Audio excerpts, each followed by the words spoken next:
Hello, welcome back. So in this video, I'm just going to have a look at getting started with the data, especially data that has come from another source, but a lot of these things will apply to if you are collecting your own data as well. And this is data that you can find on the internet.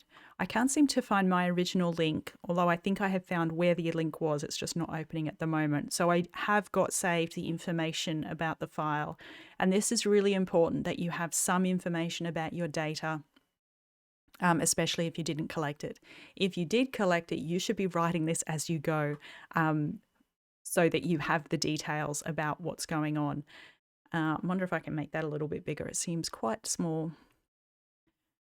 So this is the information that I have got saved, and I can see that it's got the variable descriptions in it, and this is something that's going to be quite important. Searching on the web for where I got it from, and I will put a link in the description of the video. So this one didn't work, but I think this was the original source. I did find this page which had a link to this website, which I'm pretty sure this is where I got it from, but this is not working at the moment either, which might be my internet. I'm not sure, but I'll put this link in the description. So let's have a look at the data, and it comes as an Excel file. So I will need to import this into SPSS. However, there are some things you can do in Excel if you want to. So occasionally I use this data for teaching how to do pivot charts because they're quite fun in Excel. So if you want a video on pivot charts, let me know. So what's important is that we understand what each of these variables mean. So passenger class, 1, 2, and 3 works nicely for first, second, and third. Survival, this is really important that we get this the right way around, because if we get this coded backwards, then obviously all our results are going to be backwards too. So 1 is yes, survived. Now, typically in most data sets, 1 is used for yes in binary variables. The no is most likely going to be a 0 or a 2. So it could be on either side, but 1 usually means yes.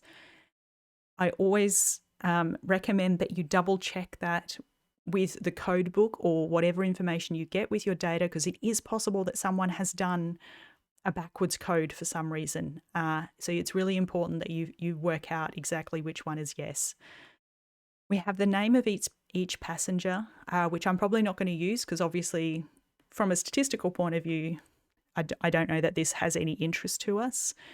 We have the sex, the age. Now, this is going to be an interesting variable to summarize because we've got a male of 0.9 years, so a baby, all the way up to the oldest people on the Titanic. And we've got some missing data as well, so that might be a separate video where we talk about missing data. Now, this is where sometimes in data sets that you didn't collect yourself, you get interesting names, and it's like, what does SIBSPA mean and what does PARCH mean? So this has to do with the family in this case, number of siblings or spouses on board, number of parents and children on board. So we may want to do something with this. Perhaps we might want to combine them into a total family members on board, or I'm not sure what else we would call it. Not necessarily biological family, but people they're traveling with. We have the ticket number. Again, this is perhaps not of interest unless we wanted to know, we were doing some other completely different type of study looking at how did people 100 years ago book tickets? Did people book for a big group? Because clearly this is a family that have all been booked together. I don't know. So if we were doing something about traveling 100 years ago, maybe this would be of interest for us. The passenger fare. Now that's not quite showing up because of the Excel column isn't quite wide enough. The cabin number, again, I don't think that's going to be interesting to us. Embarked. I don't think we're going to need that. Now, I still don't know what lifeboat means. Oh, maybe it's the number of the lifeboat, but some of these have got letters. Did some lifeboats have letters instead of numbers? So I've still got questions. I still don't understand everything about the data. I don't think this is going to matter for me because I'm not specifically interested in whether or not they were on a lifeboat per se. I'm interested in survival, and presumably if they survived, they got onto a lifeboat. Body identification number, I'm not going to need that. That's a bit sad. And then the home or the destination port. Again, I'm probably not going to need that. Then they've got some notes. P class is a proxy for socioeconomic status. So maybe if I wanted to write this slightly differently from my paper, I could call it the relationship between socioeconomic status and survival, blah, blah, blah, blah. So ages in years, fractional if less than 1. Fair is in pre-1970s British pounds. So there's a conversion for us. Or is that the conversion they used? So they would have, because it would have been complicated, old money, shillings and things. I'm just going to stay away from that. And then they've got some more definitions.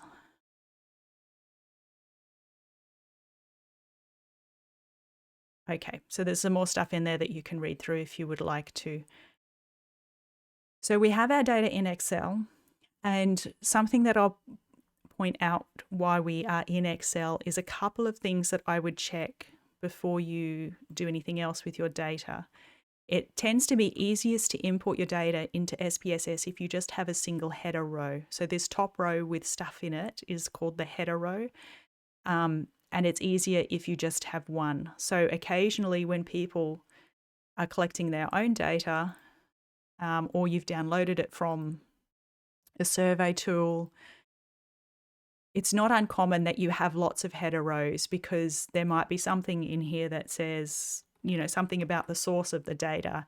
And then you might have some merged column titles which say, I don't know, let's just call this question set 1 as if we got it from a survey tool. So there could be a whole lot of other rows up here. I think unless SPSS has changed very recently, you're going to have trouble when you import this into SPSS. So what I would do is check that you've got one main row with all your variables in it. And if you have to copy information down or merge information from a couple of rows to do that, then I would do that before you get it into SPSS. Just going to delete those. And the other thing that you might want to check is just that all the numbers are what you expect them to be and that nothing has been inadvertently changed into a date, because sometimes Excel will look at numbers and it will go, oh, that looks like a date. So rather than give you the number, I'm going to tell you it's the 3rd of September. And that's not what it's meant to be. So just check that nothing's been converted to a date. And then the rest of it should be fine. So if we go into SPSS, to open up an Excel file is fairly straightforward. I'm going to go to Open Data Document. You can't quite see that off the top of my screen just because I'm zoomed in a little bit, but just the Open folder will go to File Open. And I might move that down for the next videos so that you can see my menu bars clearly.